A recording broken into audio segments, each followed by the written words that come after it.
Assalamualaikum warahmatullahi wabarakatuh.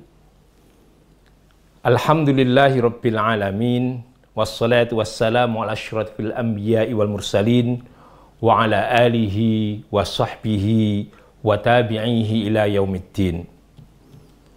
Kaum muslimin, muslimat, sahabat lazismu rahimakumullah.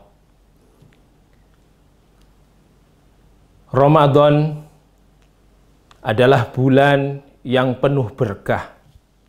Syariat puasa yang ditunaikan oleh seorang muslim pada bulan Ramadan mengajarkan kepada dirinya untuk membangun kekuatan jasmani dan ruhani, atau yang dalam bahasa agama seringkali disebut sebagai tarbiyah jasadiyah wa tarbiyatul iradah nafsiyah. Puasa Ramadan mengajarkan kekuatan jasmani dan fisik, di samping juga mengajarkan adanya kekuatan jiwa dan kekuatan kemauan atau keinginan.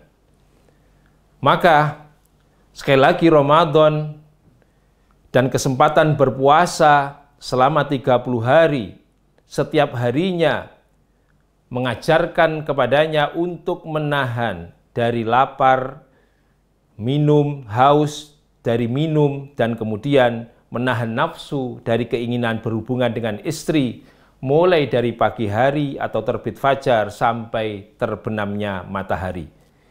Sekali lagi, ini adalah modal yang sangat besar dalam rangka membangun sebuah kesuksesan. Tidak berlebihan jika kemudian bulan Ramadan ini seringkali disebut sebagai syahrul jihad, bulan perjuangan. Karena di dalamnya seorang muslim, seorang mukmin berjuang mengendalikan dirinya dari godaan nafsu makan dan minum dan kemudian syahwat terhadap wanita. Di samping sejarah juga membuktikan bahwa bulan Ramadan adalah bulan yang identik dengan beberapa peristiwa besar berupa peperangan. Di antara peperangan yang terjadi pada bulan Ramadan adalah Perang Badar Al-Kubro dan penaklukan kota Makkah atau Fathu Makkah. Maka kenyataan ini sekali lagi memberikan pengertian kepada kita bahwa bulan Ramadan adalah bulan perjuangan, bulan kerja keras. Sahabat lazismu yang berbahagia, puasa adalah olah fisik dan olah rohani. Bagaimana seorang muslim menahan dirinya dari makan dan minum, dan kemudian syahwat terhadap pasangan, semua ini adalah sebuah latihan fisik di samping latihan keinginan dan syahwat. Perut yang lapar pada siang hari hendaknya tidak dijadikan alasan bagi adanya kemalasan atau bahkan mengurangi sebuah produktivitas dalam bekerja. Karena dengan perut lapar, dengan menahan makan dan minum, sejatinya dia memiliki waktu berlebih untuk kemudian dia dapat gunakan untuk bekerja dan menambah produktivitasnya. Kaum muslimin rahimakumullah, ada sebuah hadis yang sangat populer yang berbunyi sumu tasihhu. Hadis ini dhaif tetapi diriwayatkan dalam berbagai jalur. Ketika Syekh Ibnu Baz ditanya tentang hadis ini, beliau menjawab la ba'sa bih. Hadis ini lemah tetapi tidak mengapa untuk dapat dijadikan sandaran atau dalil. Nah, dalam pengertian hadis ini, maka sejatinya puasa itu akan mendidik kita menjadi lebih sehat. Sehat secara jasmani dan sehat secara ruhani. Fisiknya sehat, nafsu pengendalian dirinya juga sehat. Dan paduan terhadap keduanya insya Allah akan menjadikan sebuah kekuatan yang luar biasa.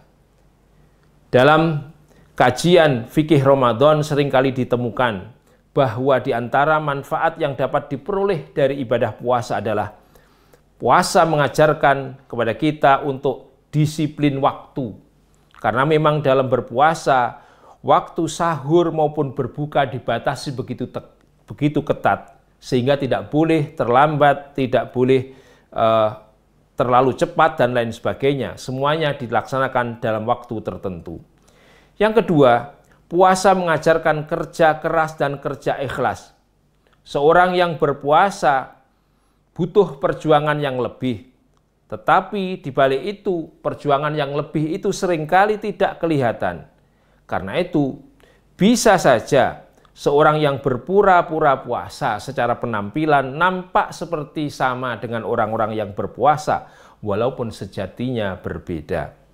Sekali lagi, puasa mengajarkan kerja keras dan kerja ikhlas. Sahabat lazismu rahimakumullah. Pertanyaan berikutnya, bagaimana agar kita bisa menjadi produktif pada bulan Ramadan?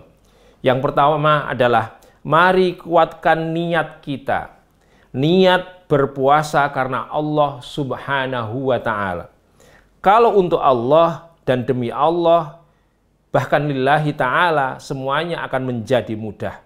Dan niat ini menjadi rukun dari ibadah puasa yang harus dilakukan untuk mengawali berpuasa pada hari itu. Yang kedua adalah mengatur porsi makan. Jangan sampai makan sahur dan berbuka kurang atau bahkan berlebih. Porsi yang harusnya diasup atau diambil oleh tubuh kita harus disesuaikan sehingga tidak over atau bahkan kekurangan. Yang ketiga adalah cukup istirahat. Kecukupan ini sekali lagi menjanjikan kepada kita bahwa apa yang kehilangan atau apa yang kita tinggalkan pada malam hari boleh diganti pada siang hari. Tetapi jangan over sehingga kemudian seorang yang berpuasa tidak seharusnya terlalu banyak tidur dan lain sebagainya. Yang berikutnya adalah tetap rutin dalam hal ibadah. Rutin dalam ibadah menjamin adanya kelanggengan. Kata Nabi, sebaik-baik amal itu adalah yang sedikit, meskipun sebaik-baik amal itu adalah yang paling dawam dilakukan, paling kontinu dilakukan meskipun itu sedikit. Dan yang berikutnya adalah menghindari pekerjaan-pekerjaan yang berat pada siang hari. Apa saja yang bisa dilakukan dan ditunda pada malam hari seharusnya ditinggalkan pada siang hari. Dan dengan demikian, mudah-mudahan puasa Ramadan yang kita lakukan tetap menjadi puasa yang produktif, di mana puasa yang kita lakukan tidak mengurangi apa yang menjadi produktivitas kita dalam hal bekerja dan beramal soleh. Terima kasih. Aqulu qauli hadza wa astaghfirullah li wa lakum. Assalamualaikum warahmatullahi wabarakatuh. Mengalirkan cinta untuk hamba lainnya yang lebih berhak menerima. Seperti sebulir benih padi tumbuh menjelma berlipat kali. Allah menitipkan rezeki yang kan jadi berkah berlimpah untuk sesama.